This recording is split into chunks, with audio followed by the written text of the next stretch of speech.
Ngayon pong umaga, tayo po ay mag-aaral. Babalik po tayo sa ating series on ito pong faith that moves mountains. Ano po? Tayo po ay dadako sa Hebrews 11. Please turn your Bibles to the book of Hebrews chapter 11. I think this is the 12th or 13th on the series of growing in faith, no? So, ang faith ay importante. Without faith, it is impossible to please Him. So, kailangan meron tayong faith. Hindi maaring walang faith. As a Christian, we need to develop our faith. Sabi ng Panginoon, according to your faith, be it unto you.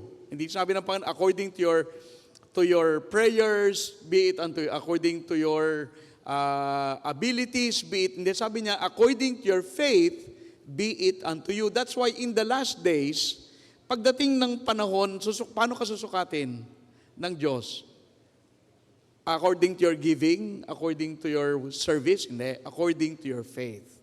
Matthew 29. Okay, tayo po tumayo. Let's all stand. Hebrews chapter 11, verse number 31. We will talk about an important Bible character. Her name is Rahab. Rahab the harlot. No? In verse 31, the Bible says, by faith the harlot Rahab perished not with them that believed not, when she had received the spies with peace. Okay, now, I will turn to James chapter 2. Dalawang beses si Rahab na banggit sa New Testament, Hebrews 11 and James chapter 2. But let me read to you the reference in verse 25. James 2:25. Likewise also was not Rahab the harlot justified by works when she had received the messengers and had sent them out another way? So yan naman sinasabi, Rahab was definitely saved. Bakit? Because nakita sa kanyang ginawa. You know, sabi sa verse 26, sabi, faith without works is dead. If you think you have faith in God and your life does not show it, you have a dead faith. It does not exist. And so that's why this morning, nais natin pag-aralan, si Rahab the harlot. Alam mo yung pangalan niya, parating may harlot. Ano? I mean, bakit kaya ano? Hindi na lang, anyway, nasave naman na siya. Rahab na lang. But God always referenced her with that additional title, and we will study why. Okay? Tayo po tumungo, pumikit, and let us pray. Father in heaven, it is such a great privilege to be in your house and to hear God's word. Lord, in places like Vietnam and China and elsewhere, people do not have the freedom to do like we're doing this morning. And so I pray that you will help us to appreciate the fact that we have a church to go to, we have a freedom to worship, and Lord, we can exercise our faith in God through Christ, your Son. Pagpalain mo po ang iyong salita na maipapahayag ngayong umaga. Tulungan mo kami na higit kang makilala sa mga hindi pa naliligtas. Sana sila po ay tanggapin ang iyong anak na si Kristo sa puso bilang sariling Panginoon at tagapagligtas. At ito po ang aming samot dalangin sa pangalan ni Jesus. Amen. Salamat po. You may be seated. The faith of Rahab. You know, Rahab the harlot, in this, when you go back to Joshua chapter 2, she finds Christ and is transformed. Walang nakakilala kay Kristo na hindi nabago ang buhay. Because kung nakilala mo si Kristo at hindi nabago ang buhay mo, guess what? Hindi mo siya talaga nakilala. And I know that because ako rin ganon. I got saved in, I think, the middle of 1989, pero tinanggap ko sa panalangin lang, si Kristo about March 1989. So therefore, itong si Rahab, talagang nabago. And you know, the Lord is in the transformation business. And when God transforms a person, He does it literally, actually, and eternally. And that's why, alam ko, maraming, minsan nanlalamig tayo and everything. Pero in the end, you have to go back eh. Kung ikaw'y mananampalataya, you go back to Christ. Siguro nanlamig, pero babalik ka rin. Katulad ni Peter, di ba, nanlamig, tapos bumalik, and other Bible characters. Now, she was a harlot, living in darkness amongst the Canaanite people. Alam mo, itong mga Canaanites, they were doomed. Talagang tatapusin ng Panginoon ang mga ito. Talagang hindi mananalo sa digmaan and everything. Yet, si Rahab, even though she had that kind of a background, she got converted and later marries a believer by the man named Salmon, who is a prince of Judah. So, naging maganda ang buhay ni Rahab, even though galing siya sa hindi magandang background. And hindi nga ba ganyan ang biyaya ng Diyos? Sa Panginoon, kahit na sino, pag binago ng Diyos, talagang a new creature, talagang merong malaking pagbabago.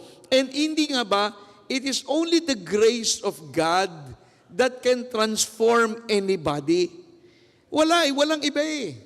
I mean, yung biyaya ng Diyos ang magbabago sa buhay natin. Kaya kung ang buhay natin ay nabago, it's not because of you. It's because of God in you na gumagawa sa atin upang tayo ay maging kawangis ni Kristo. And that's the objective everyday, mga kapatid.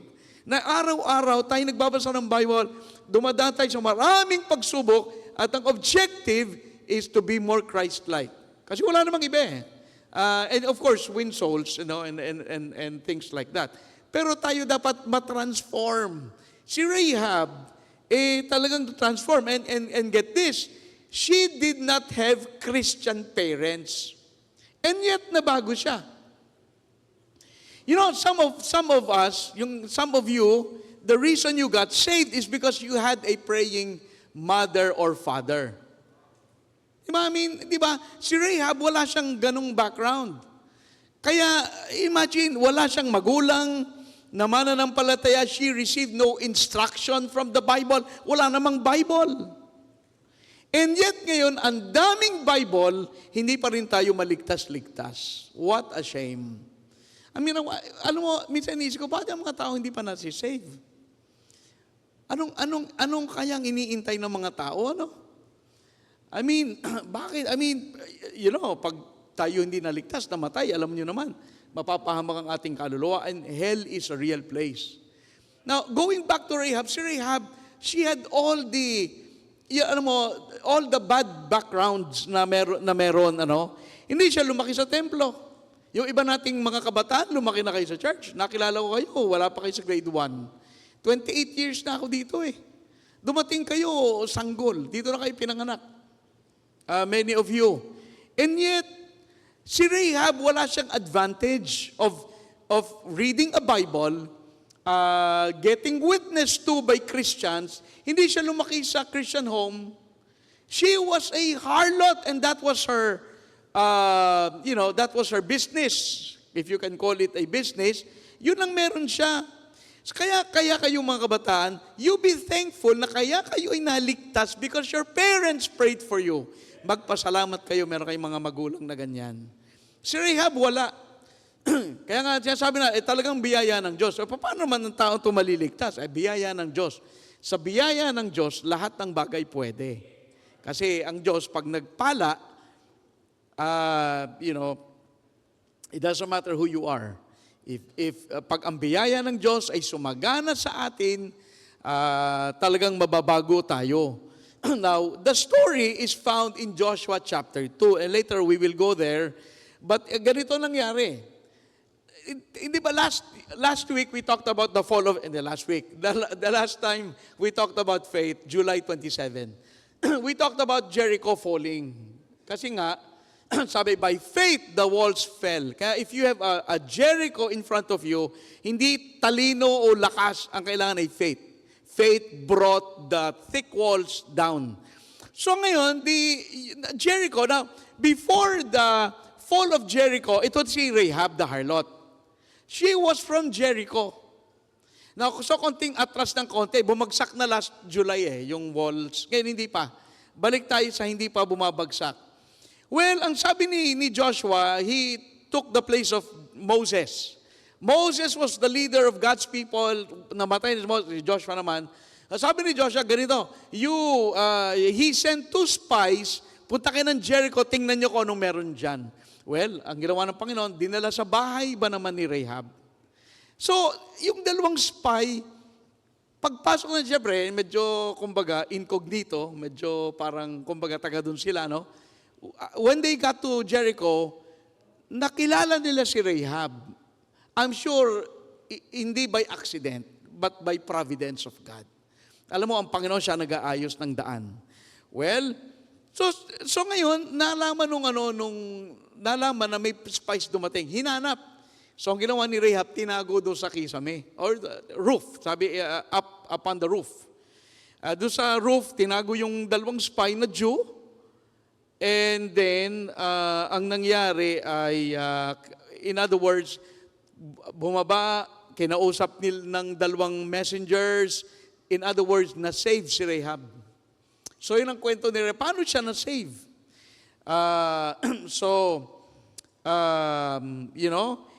Mahirap ma-save si Rahab.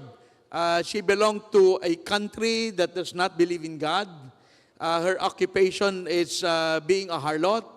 Wala siyang magulang, walang propeta. I mean, no, Elijah talked to her about the Lord. Wala eh.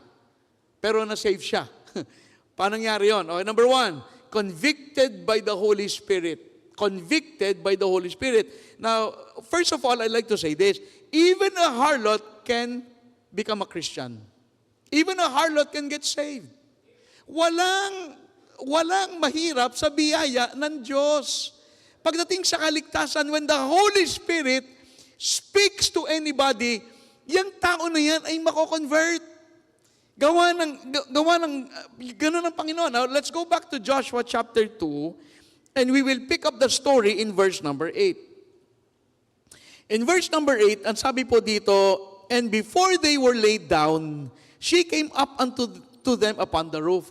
So, umalis na yung mga naghahanap. Sabi ni Rahab, wala sila rito. And then they left. Umakit siya sa roof. Sabi niya, here's what she said, verse 9. And she said unto the men, I know that the Lord hath given you the land, and that your terror is fallen upon us, and that all the inhabitants of the land faint because of you. For we have heard how the Lord dried up the water of the Red Sea for you, when you came out of Egypt, and what you did unto the 2 kings of the Amorites that were on the other side of Jordan, Sihon and Og, whom ye utterly destroyed. And as soon as we had heard these things, our hearts did melt. Neither did there remain any more courage in any man because of you. For the Lord your God, He is the God in heaven above and in the earth beneath. Now, yan ang sabi ni Rahab. Yan ang kanyang testimony. Narinig ko ang inyong Diyos. Ang inyong Diyos ay makapangyarihan. Imagine mo yung dalahikan na hati sa 2.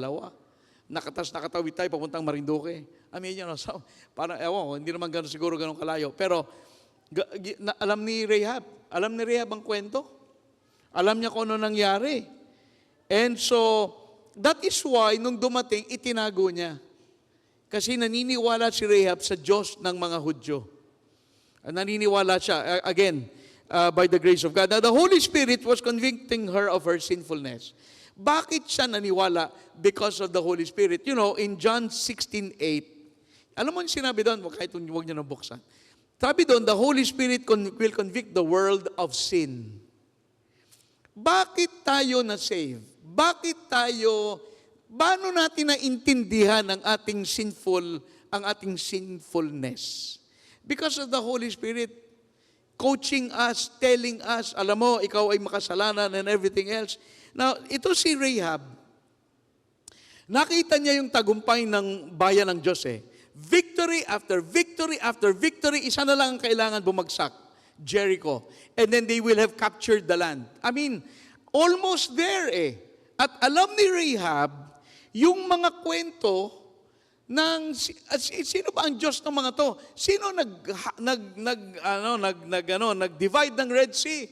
Sino nagpakain sa mga tao to? At nakinig niya yan sa magitan ng mga kwento. So nakita niya kung papaano ang Diyos gumawa ng himala sa kanyang bayan.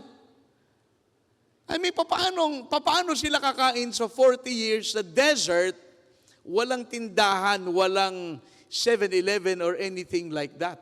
Wala eh. Paano sila nabuhay? The miracle of God. Nalaman ito ni Rahab. Sabi niya, we heard.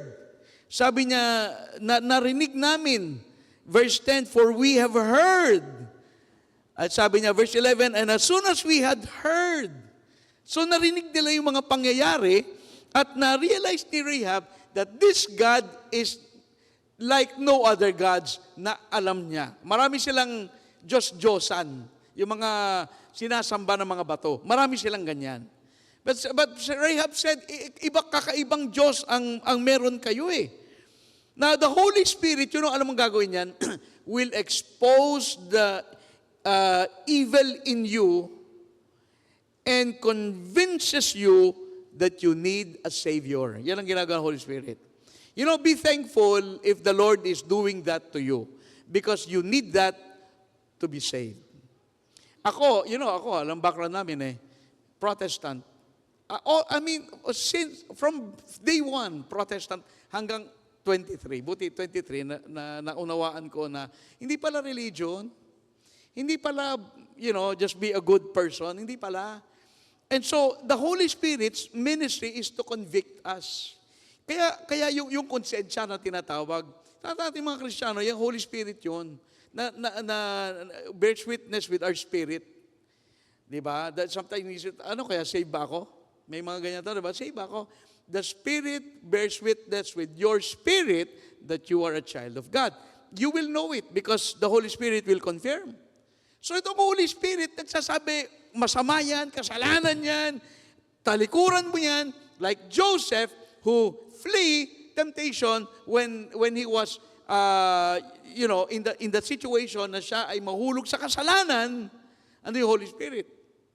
Para turuan siya na yan ay kasalanan, yan ay masama, layuan mo yan, at yun ang kanyang ginawa.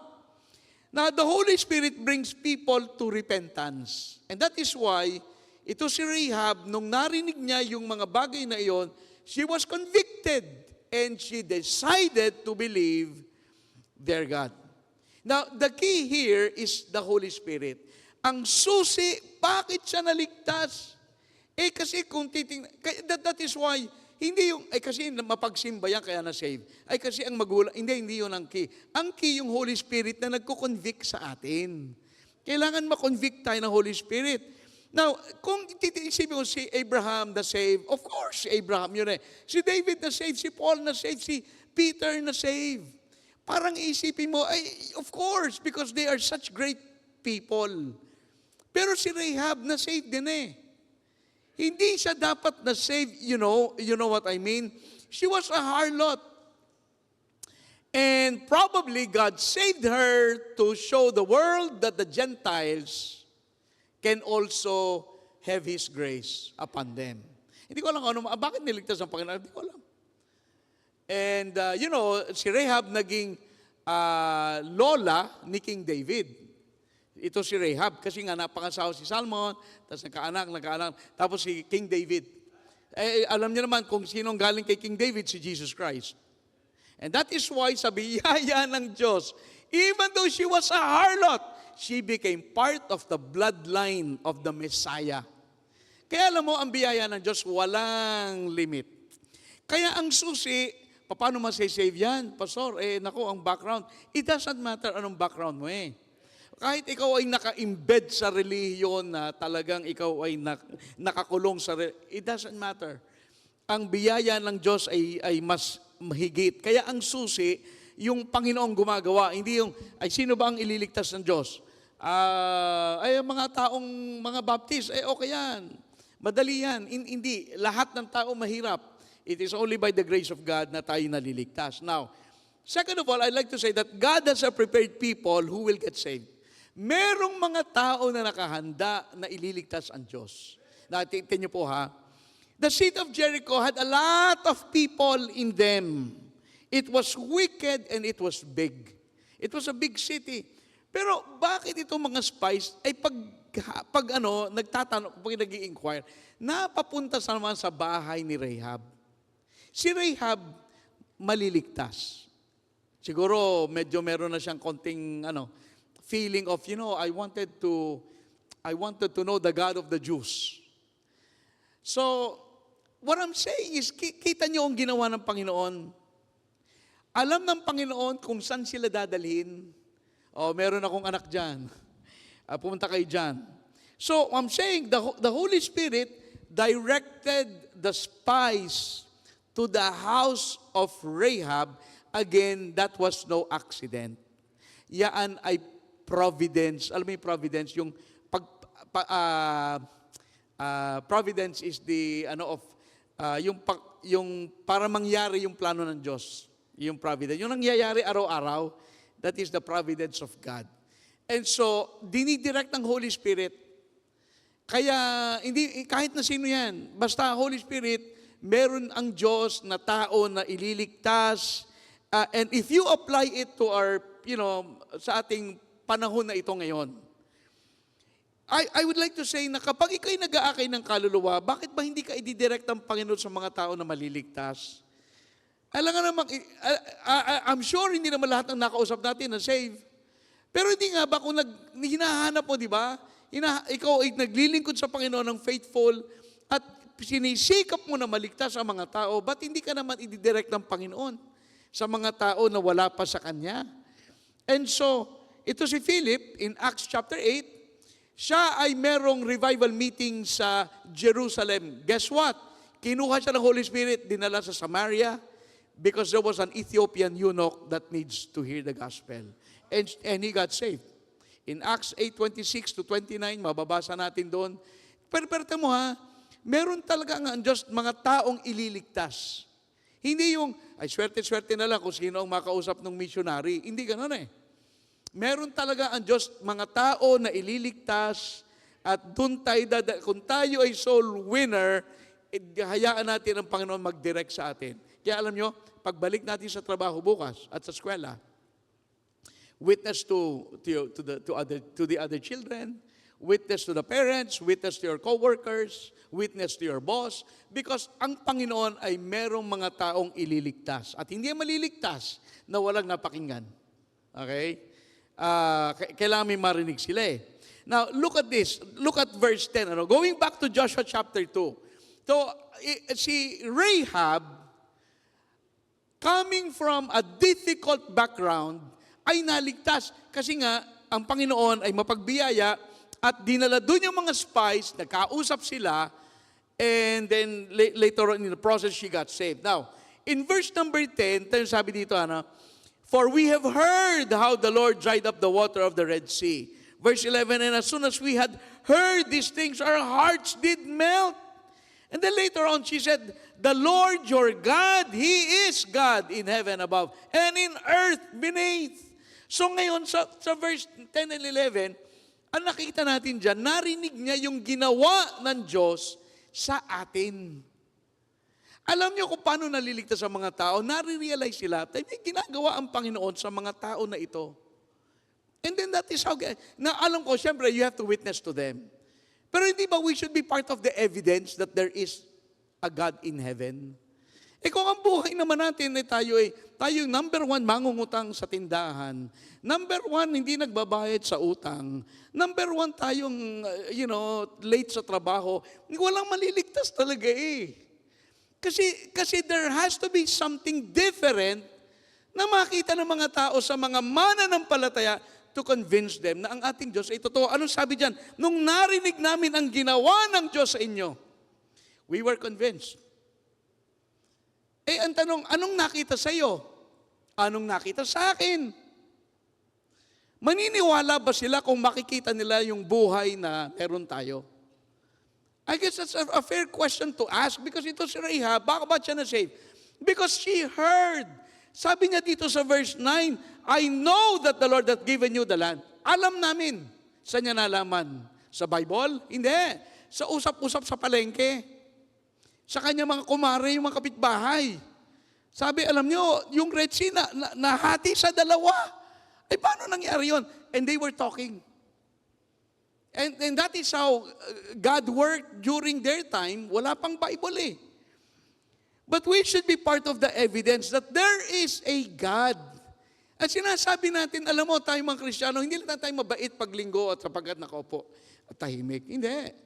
Dapat paglabas ng simbahan, buong Lunes, dapat tayo, kung tayo'y mananampalataya, tayo ebidensya na nakikita ng mga tao, alam kong ginawa ng Diyos sa inyo. Kasi alam ko kung ano ka dati at kung ano ka ngayon. Kung ikaw nung dati at ngayon ay worse ka pa ngayon kaysa nung dati. Nung nagsimba ka, naging worse ka. Paano mga tao maliligtas? So, what God is doing in you, what God is doing in me and in our church, lahat ng ginagawa ng Panginoon sa atin should bring Lucena City under conviction that they need a Savior. Sa totoo lang. Pero anong ginagawa ng Diyos sa atin? Meron ba? Alam mo, dapat sabihin ng mga tao sa paligid, people should look at us and say, you know, there's something different about those people. And you know, I believe that their God is alive. Kasi tamo sila, bakit nabago sila? Kilala ko yan eh. Dati kung umutang sa tindahan yan, pag hindi makabayad, nawawala na lang yan eh. Doon sa kabilang barangay. Nandito sa barangay, tamo naman ang husay. Di ba? So alam mo, ang Holy Spirit nagko-convict, pero meron pang isang alam niyo sa Acts 2, remember sila ay nag-speak in tongues. And when they were speaking in tongues, ay mahabang topic, pero saka ko na natin ituturo. The reason they were speaking in tongues is because God decided to give them this gift so that people can validate na sila yung tunay na mananampalataya. So, basta, yun ang dahilan, no? So, sila yung nag-speak in tongues. Alam mo, sabi nung they were speaking in a language that they've never learned before. Like, for example, ako, ano ba dito, Acts 2 tayo. Yung mga men nagsalita ako nagsalita ng Vietnamese, hindi man ako marunong nun. Ang alam ko'y, come on, salamat. So, nagsalita tayo ng iba-ibang wika. Alam mo, sabi ng mga nakinig, ang sabi nila, what meaneth this? Yan, sabi nila, Acts 2:12. Anong ibig sabihin nito? Na yung mga tao ay nagsalita iba't ibang wika.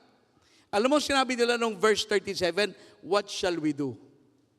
Kung ang Diyos ay totoo, ang tanong nila pangalawa, anong gagawin natin? At alam nyo kung ilan naligtas? 3,000. So anong point? Una, kailangan meron silang makitang kakaiba. Bago sila magtanong, ano ngayon ang gagawin natin? And so tayong mga mananampalataya, naliligtas tayo by the conviction of the Holy Spirit, but there has to be something different, something supernatural na nangyari sa atin para ang mga tao ay maniwala na ang ating Diyos ay tunay na nagbabago. Kasi kung tayo ay niligtas ng Diyos, hindi naman tayo nababago. Ang tagal na nating membro, hindi pa tayo nagsa-Sunday school. Di ba? Talo pa tayo ng mga bisita, nagsa-Sunday, hindi naman membro. Mga membro, kahit anong gawin ko, talagang wala. Hindi talaga alam mo, nakakalungkot. I mean, I'm sure in any church, the same story. But, shame on me kung ako ay, kung ganun ang buhay ko, di ba? Because a transformed life, ang buhay na nabago is what will convict those people around us. Alam mo yung mga tao na yun, okay yan eh. Kaya nung COVID, hindi naman tayo nagsara, di ba? Na TV lang, medyo nadali tayo sa TV, may mga police pumunta. But we kept on worshiping God eh. Kasi sa amin, our job is to worship God. Wala na kaming pakialam kung ano, basta and so, sana ma-realize sila, alam mo, kakaiba yung mga yan eh. And so we should respect them. And ito malungkot. Mga kapatid, listen. Many people are not saved today because they cannot see a difference in you.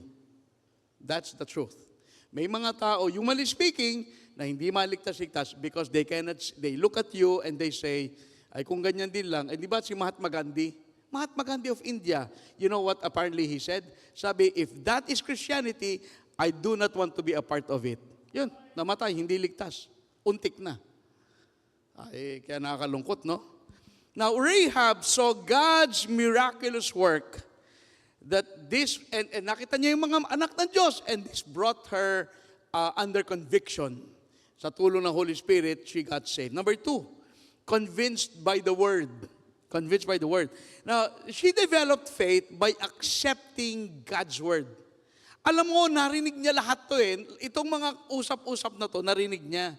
If you go back to chapter 2, verse 11, di ba? And verse 12, now therefore I pray you, swear unto me by the Lord, since I have showed you kindness, that you will also show kindness to my father's house, and give me a true token, and that you will save alive my father and my mother and my brethren and my sisters and all that you have, and deliver our lives from death. Sabi niya, and the men answered, our life for yours, if you utter not this our business, and it shall be when the Lord hath given us the land, that we will deal kindly and truly with thee. Yan ang sabi diyan. So, ano nangyari? Now, yung dalawang spies, these were like God's representatives or messengers. Na kausap ni Rahab itong mga spies na to, at kino-convey sa kanya yung mga bagay na, yung mga tanong niya, tinasagot. They were speaking God's word in effect. Kasi sinasabi, dapat ganitong gawin mo. Dapat ganyan. And sabi ni Rahab sa verse 21, and she said, according unto your words, so be it. So, kumbaga, ayon sa inyong mga sinabi, harinawa, yan ang mangyari. And so, what I'm saying is, na-develop yung kanyang faith because yung mga witnesses ay nag-witness. Ganito ang nangyari. Dito kami galing. Kami ay mga Jew. Kami ay, meron kaming Diyos. Ganito, tama yung kwento na sinabi mo. Talagang may pangako ang Panginoon. Makukuha namin yung promised land. And we are on our way to the promised land. And if you want to be a part of God's people, you are welcome to join us. So ngayon, habang nag-uusap, tinanggap niya yung mga salita na yon. And na-develop yung kanyang faith, and she got saved. Now, faith is not believing you can. Faith is not positive thinking. Faith is not a strong confidence. Faith is taking God at His word. Yun lang ang faith. Faith is, sinabi ng Diyos, ganito ang faith, God says it, I believe it. That's faith. Now, a lot of the things that God says, parang hindi mangyayari. Pero ang faith ay believing what God said. Of course, you need to know what God said. But to believe God's word ay yun. At si Rahab, na-convince siya ng mga salita ng mga spies, which we could sabihin natin, ito yung mga salita ng Diyos. At yung faith niya na-develop, at tinanggap niya yun. But Rahab's faith was active. Kasi alam mo, may faith ka ba sa Diyos? Ako naman, nagsisimba nga ako eh. Hanggang dun lang. Hindi man nagbabasa ng Bible, hindi man nagbibigay, hindi naglilingkod, hindi nagpe-prayer meeting. I mean, it's all Sunday morning lang. But ito si Rahab, naniniwala siya at nakita sa kanya, sumama siya eh. Pwede sabihin niya, kung ako'y mamatay, kung hindi totoo lahat yan, ba't ako sasama dyan? Hindi. She acted on what she believed to be true. And faith is believing what God said and acting on it. Again, sabi kanina, faith without works is dead. So ang ating panampalataya, dapat na may kasamang gawa. I mean, kung ikaw ay manampalataya, ikaw ay kriminal, paano man nangyari yun? Di ba? Kailangan may gawa, may pagbabago. And God's word is the source of faith. Ano pa? Wala may iba eh. Kaya si Rahab ay nanampalataya because of God's Word. God's Word is the source of faith. Romans 10:17, faith cometh by hearing and hearing by the words of God. Ang pananampalataya ay lalago kapag nakikinig ka ng salita ng Diyos. Kaya nga tayo, Sunday morning, Sunday night, prayer meeting, Bible study, etc., discipleship. Kasi ang ating faith lumalago as you dive into the Word of God. Pag hindi ka nagbabasa nito, believe me, ang faith mo ay hindi ganun, mas matibay kapag nagbabasa tayo. Kasi ito nagbibigay ng faith. Hindi ba ba't yung iba sa atin, you take, ako wala akong vitamins or anything, but you probably take mga vitamin, ganyan. If you don't take the vitamin C, you don't have enough vitamin C in your system. And so, ganun din ang Word of God. The more we take it in, the more our faith develops. I tell you, kapag na-develop ang faith, naku, madaling gawin yung kalooban ng Diyos. Kasi madali eh. Malakas ka eh. You can do it. You can believe God. So, anong source ng faith? The Word. That's why it's important to read the Bible. It's important to have a quiet time, devotion sa bahay, o kaya naman you attend Bible studies o discipleship classes. Mahalaga yan. If you want more faith, study your Bible. If you want others to have faith, you need to give it away, the Word of God, to them. Okay, so si Rahab was convinced by the Word. Okay, let's close. Converted by the blood. Converted by the blood. Now, dito sa verse 21, 2:21. There, and she said, according unto your word, so be it. And she sent them away, and they departed, and she bound the scarlet line in the window. At doon sila bumaba. Now, scarlet is red. Red line, ibig sabihin ay pulang tali na doon bumaba yung mga spies. At so ngayon, sabi ng mga spies, ganito ha, when we come back, sabi niya, this scarlet line, keep it by the window. Kasi pag nakita yan pag nakita yan, hindi gagaling, kasi papatayin nila yung mga tao doon eh. Babalik sila, di ba? Chapter 2, di ba? Chapter 6 yung the fall. So sabi nila, you keep this scarlet line or this red rope na nakasabit. At pag nakita namin yan, we will pass over you, kumbaga. Hindi ka gagalawin, ikaw ay maliligtas. Now listen, why is it red? Bakit naman red? Yung kaligtasan ng pamilya ni Rahab. Because it is a picture of blood redemption. Ang kaligtasan ng tao ay sa dugo ni Kristo. Wala na pong iba. You want to go to heaven? The blood of Christ. You need to believe that Christ died on the cross for your sins. So kailangan maging mananampalataya ka ni Kristo. Maliligtas ka doon sa, yun yung lifeline eh. Yun doon ka maliligtas, yung red scarlet line or rope na nilagay dyan. And that's why in Exodus 12:13, ano sabi doon sa Exodus? When I see the blood, I will pass over you. Sabi ng Panginoon. In other words, in the Old Testament, bago sila napunta sa wilderness, sabi ng Panginoon, okay, magpatay kayo ng tupa, kailangan lalaki, I think 1 year old, walang dungis, walang sakit, at yung dugo, ilagay nyo sa pintuan. At yung nilagay sa pintuan. Alam mo, pag tinignan mo yung pinto, parang cross. Kasi gumanyan sila eh. Naglagay ng blood sa pinto, doon sa hamba. So, parang, maraming clue ang Panginoon binibigay. And so, when the death angel passes over, wala namatay. Kasi nga, may dugo. Mga kapatid, dugo ang kailangan para tayo ay maligtas. And we see this all over in the Bible. Si Eva at si Adan nagkasala. Di kasi kinain nila yung bunga, pero anong nagligtas? They killed a lamb, nagpatay sila ng innocent animal, so that the coat of the skin of the animal can be their ang ginamit doon na apron eh. Yung kanilang damit ay sila ay magkaroon ng damit. Nakita na realize na they were naked. And so pumatay sila ng innocent animal. Now kay Abel ganun din. Remember he was killed by Cain. So anong inoffer ni Abel? yung dugo ng lamb na kanyang pinatay at tinendog sa Panginoon. Si Abraham, God said, offer your son on Mount Moriah. And so, Numbers 21, dinala yung kanyang anak. But before he could have killed Isaac, may dumating na ram. Yung ram ang inihandog sa Panginoon. At marami pang iba, si Noah, after they got off the ark, nag-offer ng dugo sa Diyos. Bakit? Itong mga dugo na ito is pointing to the cross of Christ. That's why si John the Baptist, ang sabi niya, behold the Lamb of God which taketh away the sins of the world. Before binaptize siya si Jesus Christ, yun ang sabi niya, behold the Lamb of God.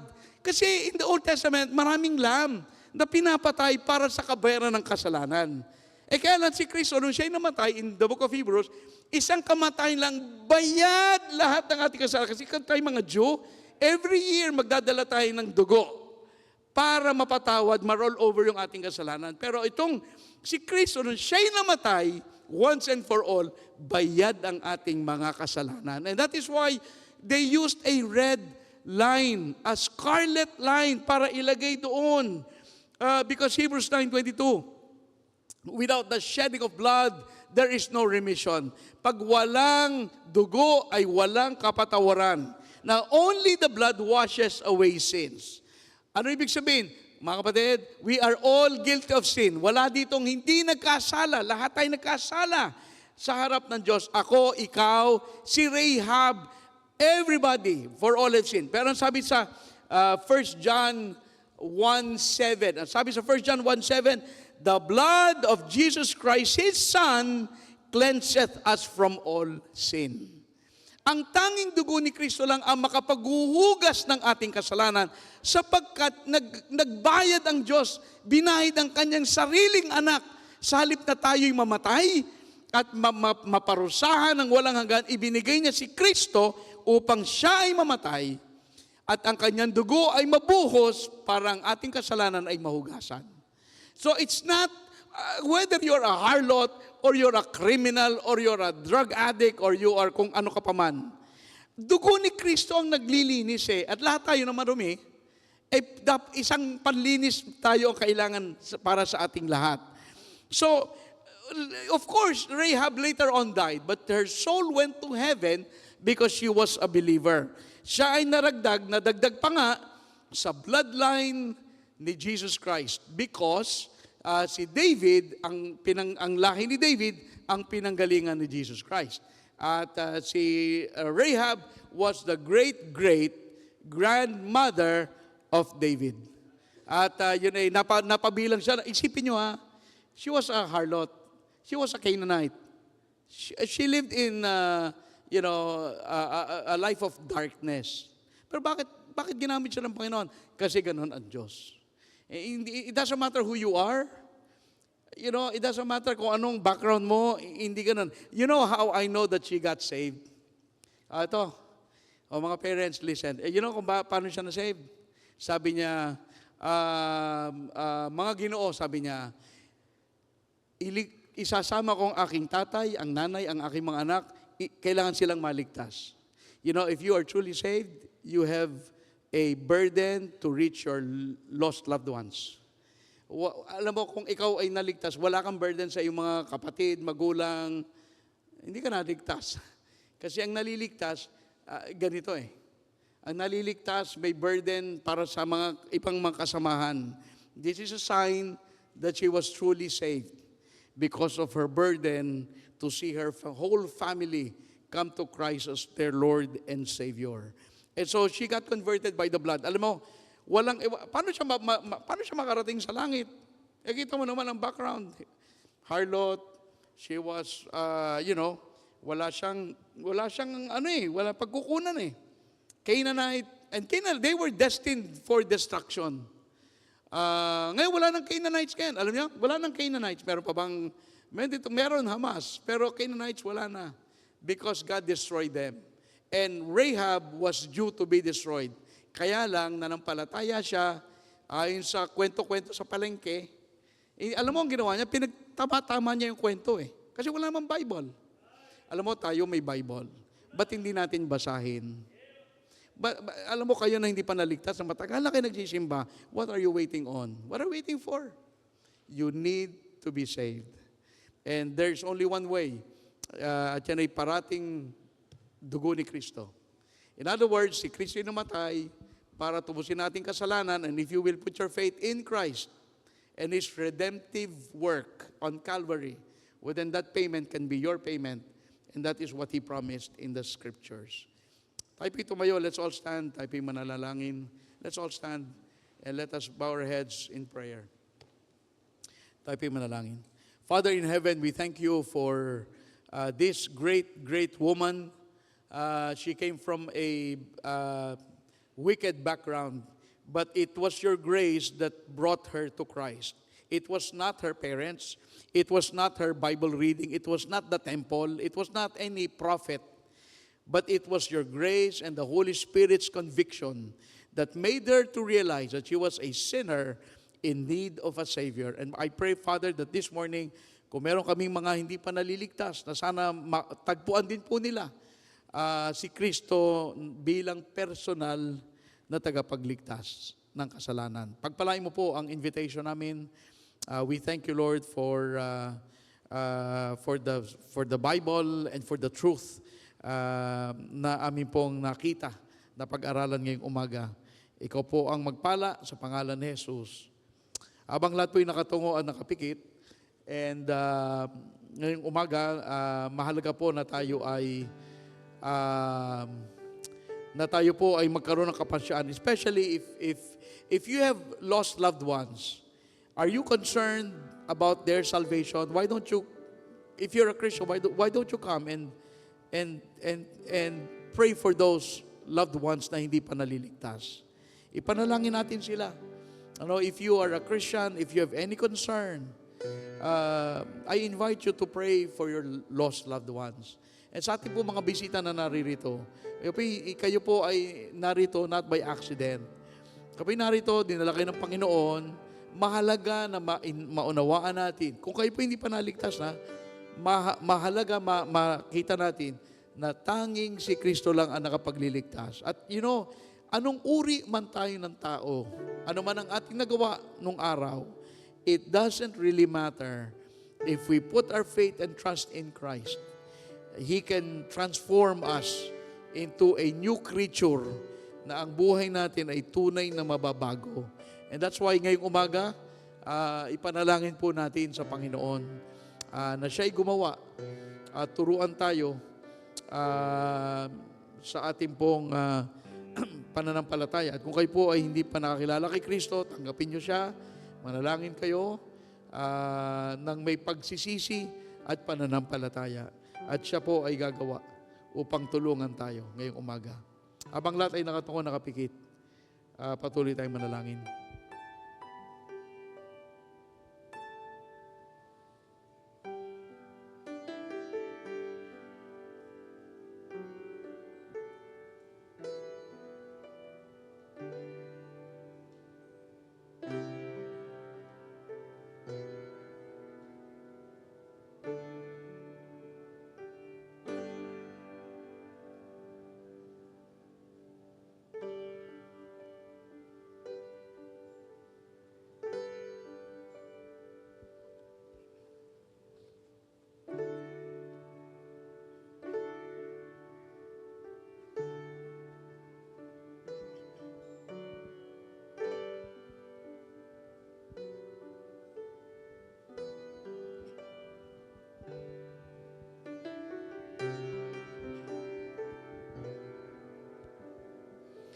Tayo po'y panalangin.